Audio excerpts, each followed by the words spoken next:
Here's how to use your Webull account correctly to set yourself up for the most successful experience possible. By the end, you'll know how to find strong investment ideas, how to buy and sell stock correctly, and how to set up your account to avoid paying fees. Okay, so inside the app, the first step to take after opening your account is clicking on the center button that looks like the Webull logo, then hitting transfers at the top. Now, depositing money might seem straightforward, but there's a strategic way you want to set this up, otherwise it can cost you money. Now, Webull often offers cash bonuses or free stock for signing up, opening an account, and depositing. This is required to start trading and investing anyway, so if you haven't signed up yet, don't miss out on free value. The link in the comment section below shows you what you'll currently get and a way to sign up if you're interested. Okay, so when depositing, you can link a debit card, bank account, or both. But the best setup is to link both, and here's why. With a debit card, you can deposit money instantly to get started trading and investing with, while a bank transfer can take up to several business days for the full amount to transfer. When withdrawing though, there's a fee for using a debit card, and this is when you want to do a bank transfer as it's fee free. Now, how much money should you deposit to get started with? Well, actually any amount you're comfortable with. Webull lets you invest with as little as $1, so any amount you can do is a great starting point. Once you've deposited, where do you start with what to invest in? So many people miss this when starting on Webull, but there are two ways to never run out of strong investment ideas.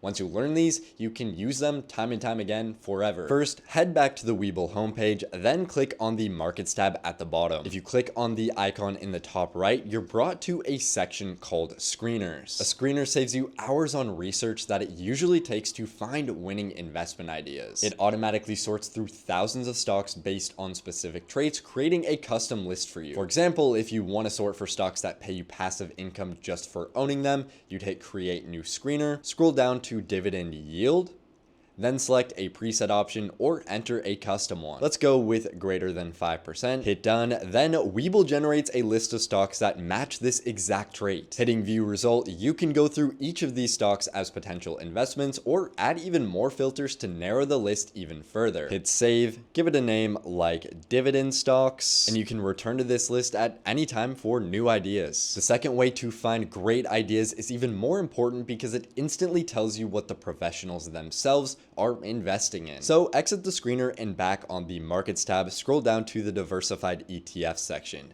Now, an ETF is basically multiple stocks you can invest in with one purchase. When you buy an energy ETF, for example, you'd instantly own a group of energy stocks. Then the people that manage the ETF add or remove stocks depending on how they're performing, with no work required on your part. But you can also use this section as a cheat code to finding strong individual stocks that the pros are already investing in themselves. First, click on any industry like technology, then you're brought to a list of different ETFs. From here, select a random one, and you want to make sure it has actually performed well, because if it hasn't, we don't want to listen to those managing the ETF. To do this, you'll want to see the return of the S&P 500 over the past 5 years. To do this, simply enter SPY inside Webull, pull up the stock chart, and look at the 5-year return. We want to compare that to the 5-year performance of the ETF we're going to look at for ideas. This ETF has returned about 133%, which is strong. So let's look at the individual stocks owned by the ETF. What you'll want to do is click Fund on the far right, then hit Asset Allocation.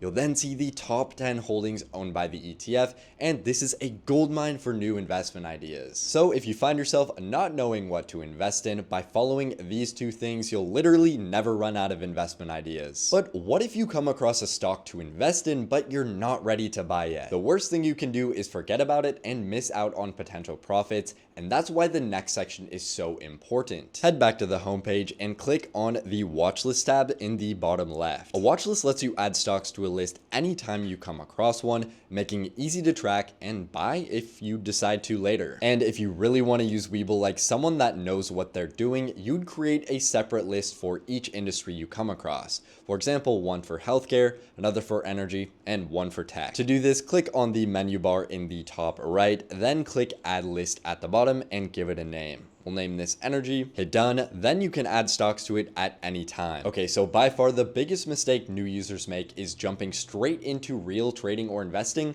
without practice.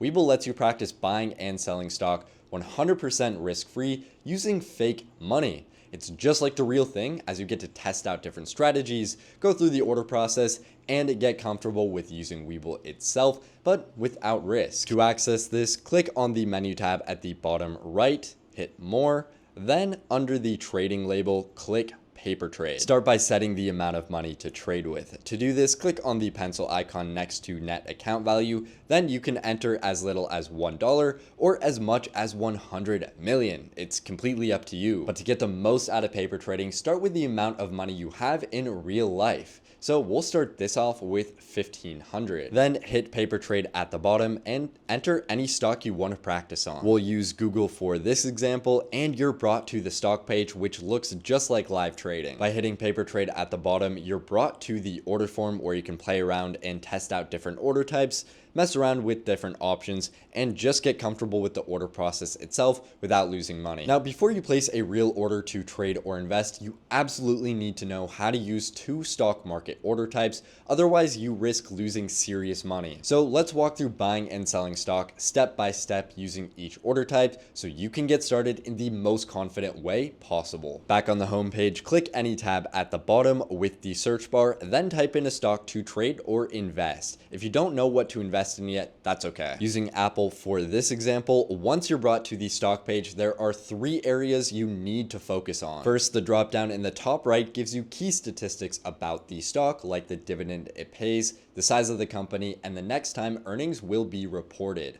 All helpful while learning more about a stock before buying. The second area is the company tab on the far right. This provides research tools you can use to understand if a company is financially healthy, how it compares to the competition, and whether the quality of the company is improving or declining. We'll go into the exact details you should look for in a future video, but let's walk through buying and selling so you can get started. To buy, click the trade button in the bottom left and you're brought to the order form. First, click buy or sell. For order type, you need to know how to use a market and a limit order at a minimum. The order type is the backbone of your trade because it tells your broker how your order can actually go through. So let's buy using a market and sell with a limit. Think of a market order like going to the store, picking out an item, and paying up front. You're not a weirdo, so you don't negotiate and you just pay the listed price. A market order works the same way. You're buying or selling stock at the current stock share price. After selecting market, enter the number of shares you want to buy or the exact dollar amount to invest. Next, you'll see trading hours and time in force. These don't matter for market orders, but they're super important for limit orders, and you'll see why in a second. At the bottom, Webull displays the number of shares you'll own and the cash you have available to buy with. Hit buy, double check the order details, and when the market is open, your trade will go through almost instantly. Okay, so the reason why a limit order is so important is because it protects you from swings in price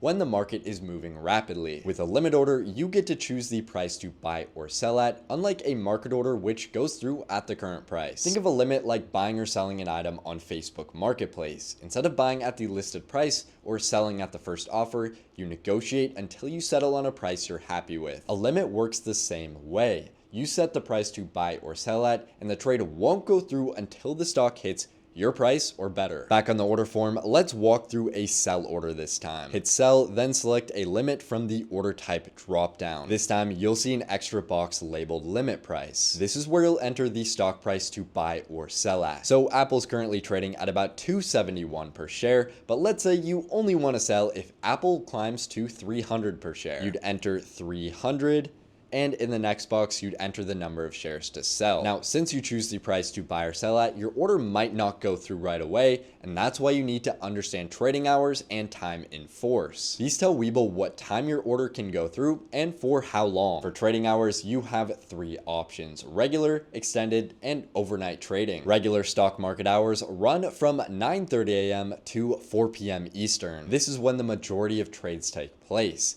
Extended hours run from 4 a.m. to regular market open and at regular market close until 8 p.m. Overnight trading is Webull's newest trading session, allowing you to trade from 8 p.m. to 4 a.m. So which should you choose for your order? You want to give your order the best chance of going through, so select extended hours or overnight trading, depending on the time you're placing your order. This means that your order can go through if the stock hits your price during those times. Next is time in force. This is important because it tells Webull how long to give your order the opportunity to go through. You can choose day day or good till cancel. By choosing day, Webull automatically cancels your order if the stock doesn't hit your price by the end of the trading day. Good till canceled gives the stock 60 days to hit your limit price, and if it doesn't, it'll automatically cancel. If you want your trade to go through no matter what, select good till canceled, otherwise you'll need to place a new order every single day. At the bottom, you'll see the order total and a small transaction fee. This isn't charged by Webull as it's a regulatory fee